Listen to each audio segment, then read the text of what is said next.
In Europe, World War II began in dramatic fashion. At the start of September 1939, German troops poured across the border into Poland, smashing the Polish defenses.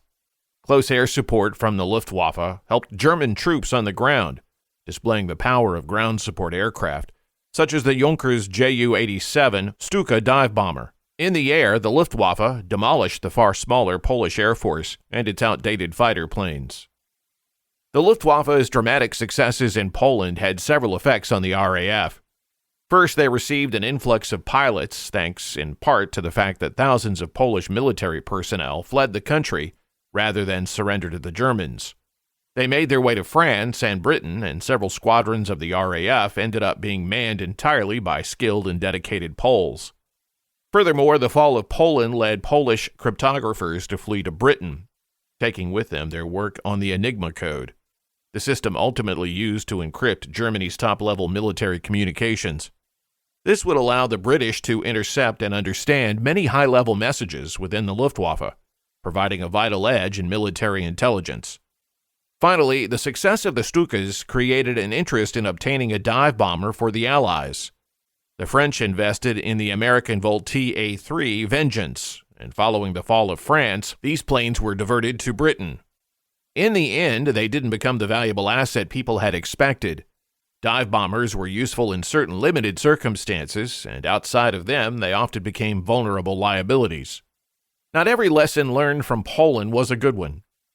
When the war started in September 1939, the Hamdens of 83 Squadron were readied for a strike against the German fleet at Wilhelmshaven. 6 aircraft from the squadron, 2 flights of 3 aircraft each, were to take part, including Gibson's aircraft. Gibson's name was scribbled hastily down by a senior officer, thereby assigning him to the mission, and with that he was about to cross the threshold from peacetime volunteer to wartime bomber pilot. He later recalled, "As I saw him write my name on a small scrap of paper, my feelings were completely indescribable. A few days ago, I was sunbathing, having the time of my life, carefree, looking forward to simple things. And now I was going to war, probably never to come back." The pilots were told to attack German battleships believed off the entrance to the Kiel Canal, and were given a nearby ammunition dump as an alternative target. The crews were strictly warned against causing any civilian casualties. Weather conditions were expected to be poor, and they were told to conduct a low-level attack.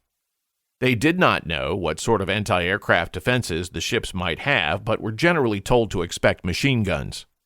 The Hamdens carried 4 500-pound bombs, fused for 11.5 seconds, with the hope that the bombs would penetrate the ship's infrastructure before exploding and give the pilots plenty of time to clear the area and avoid being caught in their own bomb blast. They had no idea if the bombs would penetrate the ship. Naturally, Gibson and his colleagues were extremely nervous. He wrote, "At 15:30, another message came through to say that the takeoff was delayed until 1700. This time, a roar of 4-letter words went up to greet the messenger. By now, we were so nervous.